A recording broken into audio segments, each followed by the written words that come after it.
www.youtube.com.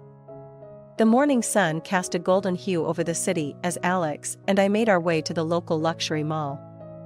It was a bustling Saturday, with the weekend crowd animatedly moving through the wide, gleaming corridors. The air was filled with the mixed scents of designer perfumes and freshly brewed coffee from the cafes dotting the premises. Alex, with his keen eye for detail, observed the vibrant displays and the latest fashion trends showcased in the windows.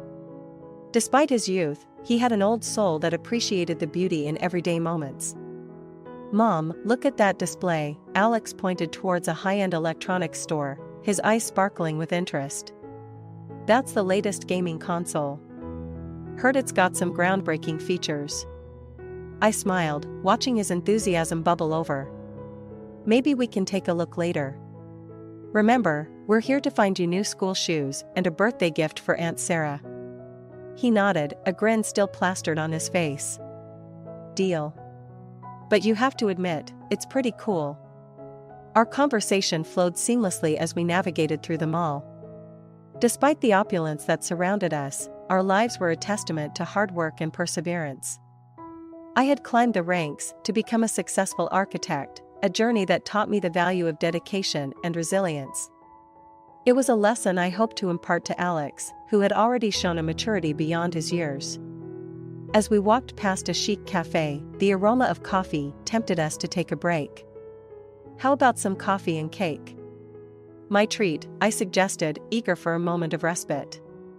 "Can't say no to cake," Alex agreed with a laugh, and we settled down at a table by the window, watching the world go by. It was these simple pleasures that I cherished the most, moments of peace amidst our busy lives. Our break was short but sweet, filled with light banter and discussions about everything from architecture to Alex's school projects. He was growing up fast, and I was keen to soak up every moment with him, aware of how precious these times were. Refreshed, we continued our quest, eventually finding the perfect pair of shoes for Alex and a beautiful, handcrafted vase for Aunt Sarah. Our mission accomplished, we were about to head home when fate intervened, bringing an unexpected figure from my past into our path, Mark, my ex-husband. His appearance was a jolt from a life I had long moved on from, a chapter one had closed with no intention of revisiting. Yet here he was, a reminder of what once was. Our day at the mall, filled with laughter and light-hearted moments, had taken an unforeseen turn. But as I stood there, with Alex by my side, I felt an unwavering strength within me. We were a team, and together, we were invincible against the ghosts of the past. The laughter and lightness that had defined our day thus far seemed to freeze in time as we rounded the corner of the mall's lavish interior, coming face to face with a figure from a chapter of my life I had long since turned the page on. Mark, my ex-husband, stood before us, a stark reminder of a past filled with both tenderness and turmoil. The years seemed to have left him largely unchanged, his familiar features bringing a flood of memories I had carefully compartmentalized. Alex's grip on our shopping bags tightened, a silent acknowledgement of the shift in the atmosphere. Mark's eyes locked onto mine, a flicker of surprise passing through them before being quickly masked by a familiar arrogance. "Elizabeth, what a surprise," Mark's voice broke the silence, his tone carrying an undercurrent of derision that was all too familiar. "Shopping for luxuries, I see. Some habits never die." I steadied my voice, refusing to let him see the impact of his words. "Mark, it's been a while." "Yes, we're just enjoying a day out. Alex needed a few things for school." Alex, ever the observer, watched the exchange closely, his earlier joviality replaced by a cautious curiosity. Mark's gaze shifted to Alex, his expression softening momentarily before he addressed me again, his voice louder, almost performative. "Still look poor," he sneered, his words slicing through the pretense of pleasantries. "I make $180,000 a year now, lol." The mall's ambient noise seemed to dull around us, bystanders unwittingly becoming spectators to this unexpected confrontation. I felt a flush of anger at his words, not for their content but for the audacity of his intent to belittle. Alex, sensing the tension, stepped slightly forward, his voice steady but filled with a surprising maturity. "Is that supposed to impress us or something? Money isn't everything, you know." Mark's smugness faltered at Alex's interjection, his eyes darting between us, perhaps searching for a sign of weakness. But he found none. Instead, he found a son standing protectively beside his mother, a united front against unwarranted arrogance. "I'm just stating facts. It's important to know where you stand in life, Elizabeth," Mark replied, attempting to regain his footing in the conversation. I looked at him squarely, my response measured but firm. "Mark, where one stands in life isn't about financial achievements alone. It's about integrity, respect, and how we treat others. Something you might want to ponder." The air between us crackled with unspoken words and histories, a testament to the complexity of human relationships and the paths we choose. Mark, once a significant part of my life, now stood before me as little more than a stranger, his presence a reminder of the growth and resilience that adversity had fostered in Alex and me. As Mark struggled to formulate a response, the moment of awkwardness was palpable. It was clear that the encounter was affecting him in ways he hadn't anticipated. His attempt at superiority had fallen flat, leaving him grappling with the reality of our indifference to his provocations. With a final nod, devoid of any warmth, I steered Alex away, our departure marking the end of an encounter that had briefly resurrected the past. As we walked, I felt a swell of pride for Alex, whose maturity and sense of self had shone brightly against the shadow of Mark's pettiness. Our steps took us further away from Mark, both physically and metaphorically, as we returned to the sanctuary of our shared experiences and forward-looking perspectives. The mall's opulence faded into the background, replaced by a renewed appreciation for the strength and unity that adversity had woven into the fabric of our lives. The encounter with Mark at the mall, rather than subsiding into a brief and uncomfortable memory, escalated into a palpable tension that enveloped us like a thick fog. As we attempted to distance ourselves, Mark's provocations grew more pointed, his need to assert dominance more apparent. "Leaving so soon? I thought architects were supposed to appreciate beauty and sophistication. Or is it just not within your budget?" Mark's voice followed us, tinged with a mocking sneer that echoed off the marble floors. I stopped in my tracks, feeling Alex's hand tighten around mine. Turning to face Mark, I saw in his eyes not just the arrogance, but a flicker of desperation. It was as if our dismissal threatened his very sense of self. "Mark, why do you do this?" I asked, genuinely curious, despite the heat of the moment. "Why is it so important for you to belittle us?" Mark's smirk faltered, replaced by a mask of defensiveness. "I'm not belittling you, Elizabeth. I'm just stating facts. It's not my fault if you can't handle the truth." Alex, who had been a silent observer until now, stepped forward. His voice was calm, but carried an edge of steel. "The truth, as you call it, seems to be nothing more than your opinion. And it's pretty clear that your opinion doesn't matter to us." The bystanders, sensing the drama, began to give us a wide berth, their curious glances adding an unwanted audience to our personal confrontation. Mark's demeanor shifted, a hint of anger seeping through. "Oh, so the kid speaks up now. What do you know about life, huh? You're living in a bubble, protected by your mother." I could feel the anger rising in me, not just at the insult aimed at Alex, but at the dismissive way Mark referred to our lives. Lives he had no part in, no understanding of. "Alex knows more about life and respect than you seem to grasp," I retorted, my voice steady but firm. "We don't live in a bubble, Mark. We face challenges, we overcome them, and we grow. Something you might want to try sometime." Mark scoffed, shaking his head. "You think you're so superior, don't you? Just because you've managed to make a little name for yourself. But at the end of the day, you're nothing without your so-called status." It was then that Alex, usually so reserved and thoughtful, let his frustration bubble to the surface. "And what are you without your money, Mark? Does it make you a better person? Because from where I'm standing, it seems to have done the opposite." The air crackled with the tension of our words, a silent battlefield where egos clashed and wills were tested. It was a moment that seemed to stretch into eternity, each of us locked in a stalemate of differing values and perspectives. Finally, Mark let out a bitter laugh, his gaze shifting from me to Alex and back again. You think you've got it all figured out, don't you? Well, enjoy your moral high ground. I'll be enjoying my life in the only way that counts. With that, Mark turned and walked away, his departure leaving a void that was quickly filled by the ambient noise of the mall. Alex and I stood there for a moment longer, processing the encounter, the words exchanged, and the emotions stirred. As we resumed our walk, the tension slowly dissipated, replaced by a sense of quiet strength. We had faced down a ghost from our past and emerged not just unscathed, but stronger. It was a testament to our bond, our values, and the unspoken understanding that, no matter what challenges we faced, we would face them together. The mall around us resumed its bustling activity, the encounter with Mark receding into the background. Yet, it remained a poignant reminder of the journey we had undertaken, the growth we had achieved, and the unbreakable will that defined us both.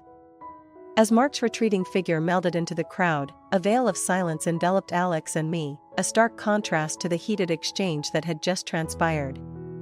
We stood amidst the hustle and bustle of the luxury mall, its opulence suddenly seeming superficial against the raw confrontation we had experienced. The air around us felt charged, heavy with words unsaid and emotions unexpressed. Alex broke the silence first, his voice reflective. "Mom, was it always like this with him?"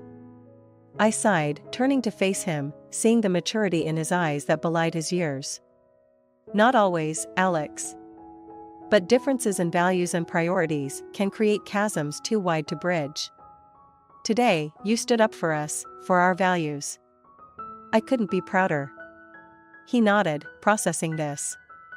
"It's just, I don't understand why he felt the need to assert himself in such a way. Does having more money really make him better than us?" This was a teaching moment, one of many we had shared, but this one carried the weight of real-life implications. "Alex, true worth isn't measured in dollars. It's in the content of our character, our actions, and how we treat others. Mark is lost in his metrics of success. We measure ours differently, and that's okay." We resumed walking, the incident with Mark slowly receding into the background as we discussed our own definitions of success and happiness. Our conversation was a balm, soothing the sting of the encounter. As we passed a bookstore, a shared love of ours, I suggested, "How about we pick up that novel you've been wanting? A little treat to brighten the day." Alex's face lit up, the shadow of the confrontation lifting. "Yeah, I'd like that." Inside the bookstore, surrounded by the quiet comfort of books, we allowed ourselves to be transported away from the earlier discord. It was in this sanctuary, amidst the smell of paper and ink, that the true turning tide occurred. The negativity brought on by Mark's words was replaced by the positive affirmation of our own values. While browsing, I noticed Alex deep in thought, thumbing through a book on architecture, my field of work. "Thinking of following in my footsteps?" I teased gently. He looked up, a smile playing on his lips. "Maybe. I mean, buildings are cool, but it's more about creating something lasting, something meaningful, right?" His words echoed the essence of my own philosophy. "Exactly, Alex. It's about impact, contributing something positive to the world. Much more rewarding than any paycheck." We purchased the novel, along with a book on architecture for Alex, a symbol of potential paths and dreams to explore. As we exited the bookstore, the weight of our earlier encounter seemed a distant memory, overshadowed by a renewed sense of purpose and unity. "Mom, do you think Mark will ever understand what we talked about? About what really matters?" Alex asked as we made our way through the mall. I pondered his question, the optimism of youth shining through his concern. "Maybe, Alex, maybe not. People change, but only if they want to. Our focus is on our journey, our growth. Let's concentrate on that, on being the best versions of ourselves." He nodded, a determined glint in his eye. "Yeah. We know what's important. That's all that matters." As we continued through the mall, the echoes of our clash with Mark were now replaced by the echoes of our conversation, a testament to the resilience of the human spirit and the power of shared values. The tide had indeed turned, not in dramatic waves, but in the gentle, steadfast current of a deep, unspoken bond between mother and son. This encounter, though challenging, had only served to strengthen our resolve and reaffirm our commitments to each other and to the principles that guided our lives. After our enriching detour into the world of books, Alex and I emerged back into the grand concourse of the mall, the earlier confrontation with Mark now a dim shadow against the brighter backdrop of our shared moment. Our spirits were lifted, buoyed by the simple yet profound connection over literature and life's values. As we made our way towards the exit, Alex, with his newly acquired book under his arm, broke the comfortable silence between us. "You know, Mom, I've been thinking about what happened earlier. It's strange, but I feel lighter somehow." I glanced at him, noting the thoughtful expression on his face. "Lighter? How so?" He shrugged, a small smile dancing on his lips. "Like we faced something ugly and came out the other side not just okay, but better for it. It's weird, but I feel like we've won something today, even if it was just a battle of wits and words." I nodded, understanding his sentiment. "We did win, Alex. Not because we defeated Mark, but because we stood by our values and showed that his words can't touch us. That's a victory in itself." Our conversation was interrupted by the sudden appearance of a familiar figure. It was Mark, once again crossing our path, but this time his approach was hesitant, his demeanor lacking the earlier arrogance. "Elizabeth, Alex. I've been thinking about our encounter," Mark began, clearly struggling to find the right words. "And I wanted to say, I'm sorry. I was out of line." The surprise must have been evident on both our faces, for he quickly added, "I know it doesn't excuse my behavior, but I've been going through some things. I shouldn't have taken it out on you." Alex and I exchanged a brief look, a silent communication that had always served us well. It was a moment of decision, and we both knew it. "Mark, thank you for apologizing," I said, the words feeling both heavy and light at the same time. "We accept your apology. We all have our moments, but it's important to recognize and learn from them." Alex, ever the embodiment of grace, added, "Yeah, everyone deserves a chance to make things right. Just remember, money isn't everything. It's how we treat people that really counts." Mark nodded, a look of genuine appreciation in his eyes. "You're right, Alex. I've got a lot to think about. Thank you for being the bigger people here." With that, he turned and walked away, leaving us standing in a bubble of quiet reflection amidst the bustling crowd. It was a graceful exit, not just for Mark as he retreated into the tapestry of the mall, but for us as well, as we made our way out into the evening light. "Mom, do you think he'll change?" Alex asked, his voice tinged with a hopeful curiosity. "I don't know, Alex. But people can surprise you. Sometimes, all it takes is a moment of reflection to start a change," I replied, feeling a gentle warmth in the cool evening air. As we stepped outside, the mall behind us felt like a world apart, a stage where a brief act of our lives had played out, teaching us about forgiveness, resilience, and the quiet strength of a graceful exit. The drive home was filled with a comfortable silence, a shared contentment in the knowledge that we had navigated the day's challenges with our heads held high and our hearts open.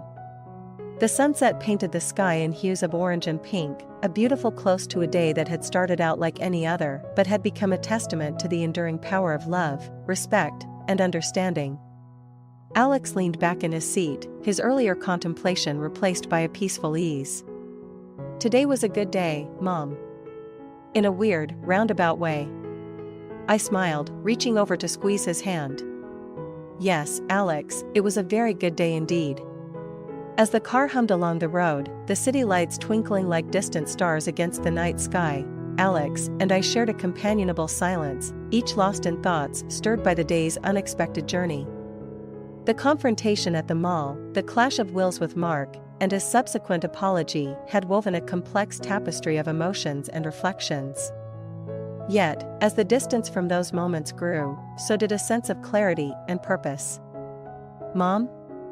Alex's voice cut through the quiet, pulling me back from my reverie. "Yes, Alex? Do you think we'll ever have to deal with something like that again?" With Mark, or anyone else who tries to bring us down? I considered his question, the weight of it hanging in the air between us. Alex, life is unpredictable. We might cross paths with Mark again, or we might meet others who challenge our beliefs and values. But remember, it's not the challenges themselves that define us, but how we respond to them. He nodded, absorbing my words. I guess today was a good practice run, then. It showed us we can handle whatever comes our way, as long as we stick together. I smiled at his insight. Exactly. We're a team, you and I.